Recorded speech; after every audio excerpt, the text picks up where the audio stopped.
Have you ever seen someone who really wants to get rid of a bad habit? Maybe they want to stop spending hours on their phone, control their eating, or quit smoking. They make a strict plan, promise themselves they will never do it again, and for a few days, everything seems to be going perfectly.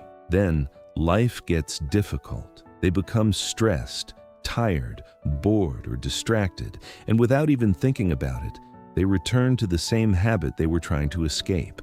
A few days later, they are back where they started, wondering why they cannot seem to change. Most people try to break bad habits by using willpower, but habits can become automatic. They are often connected to our feelings, daily routines, and surroundings. And this is where Japanese wisdom offers a different approach. Instead of trying to completely change yourself overnight, several Japanese ideas focus on making small changes, understanding your patterns, and creating an environment that makes better choices easier. Modern science supports these ideas. Make small changes, track your progress, and change the triggers behind your habits. Instead of relying only on willpower, change the pattern and make better choices easier. And the first idea is simple. Do not change everything at once. The first idea is Kaizen, the Japanese philosophy of making continuous improvement through small changes. When people want to break a bad habit, they often try to change everything at once. They create a strict routine, set difficult goals. This may work for a short time, but it can become difficult when life gets stressful. A better approach is to make the first change so small that you can repeat it without needing strong motivation. If you want to stop scrolling so much, do not promise to never use your phone again. Start by cutting out 10 minutes of unnecessary scrolling. If you want to exercise, you do not need to begin with an intense workout. Start with a short walk.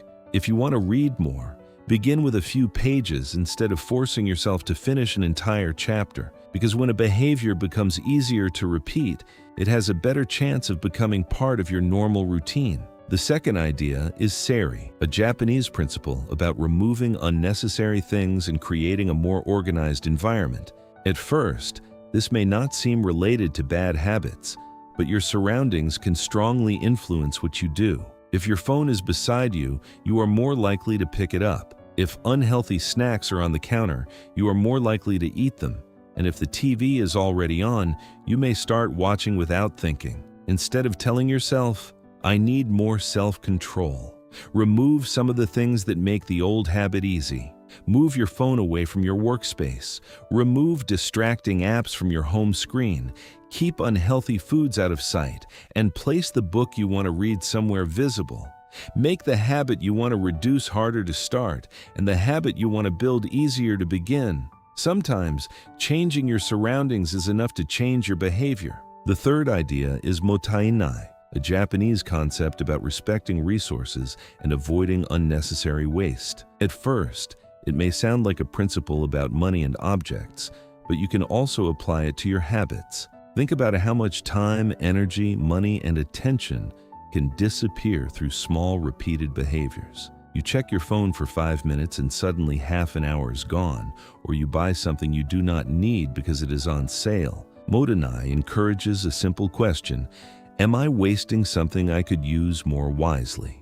Before opening another app, ask if you really want to spend your attention there. And before accepting another commitment, ask if you have the time and energy for it. You are not trying to remove everything enjoyable from your life. You are simply becoming more aware of what you use and what you waste. Sometimes, one simple question is enough to make you see the habit differently. The fourth idea is Ikigai, a Japanese concept often connected with having meaning, purpose, or a reason that makes life feel worth living.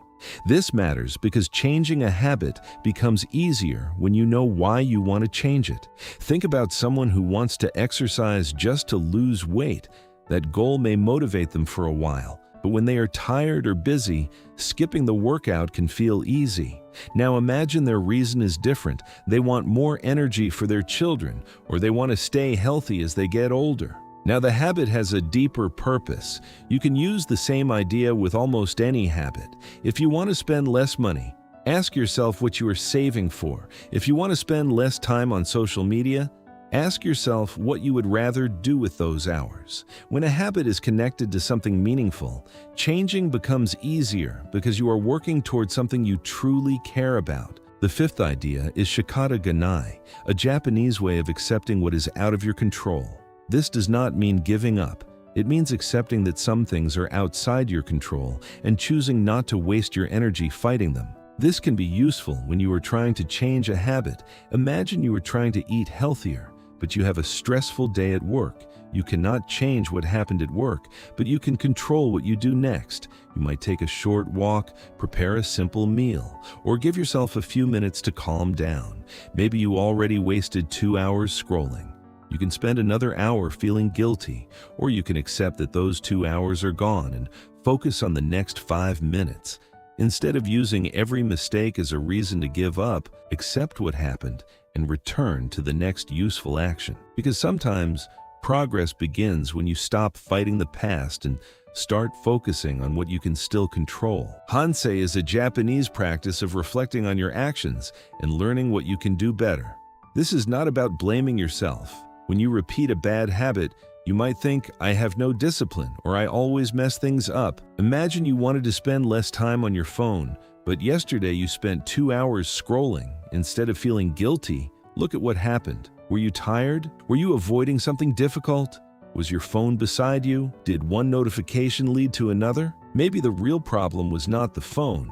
You were using it whenever you felt stressed. Now you can make a change. Take a short break when you feel stressed, move your phone away, or decide what you will do when you feel like scrolling. This is why reflection is useful. A mistake can teach you something. Instead of asking yourself, what is wrong with me? Ask, what caused this? And what can I do differently next time? You do not need to criticize yourself. You are simply learning how your behavior works. When you understand the pattern, you have a better chance of changing it. Another Japanese idea that can change the way you approach your habits is Chōwa, a concept associated with balance and harmony. Think about someone who decides they are finally going to change their life. They start exercising every day, follow a strict diet, wake up early, work longer hours, and try to become more productive at the same time. For a few days, they feel unstoppable, but slowly, the routine becomes exhausting. They become tired of the restrictions and slowly return to their old habits. This is where Chōwa gives us a different way to think about change. If you want to exercise, choose something you can continue even during a busy week. If you want to be more productive, leave enough space for rest instead of filling every hour of your day. And this is important because a routine that works only when you are highly motivated is difficult to maintain. Real change needs to survive ordinary days, stressful days, and imperfect days. There is another Japanese idea that fits well with changing bad habits, called Shibui. It is often connected with simplicity and a style that becomes more valuable over time.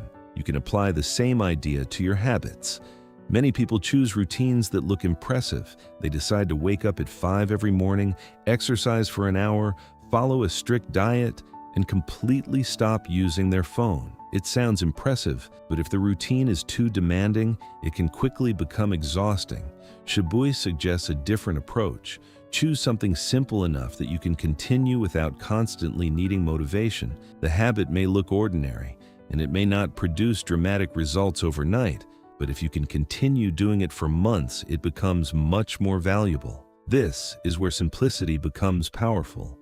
You are not looking for a routine that impresses other people. You are looking for one that still works when you are tired, busy, or stressed. Breaking a bad habit does not happen overnight. Start with one habit, one choice, and one small step. If this video helped you, share it with someone who needs to break a bad habit and start again. Subscribe for more simple Japanese ideas to improve your mind, habits, and life.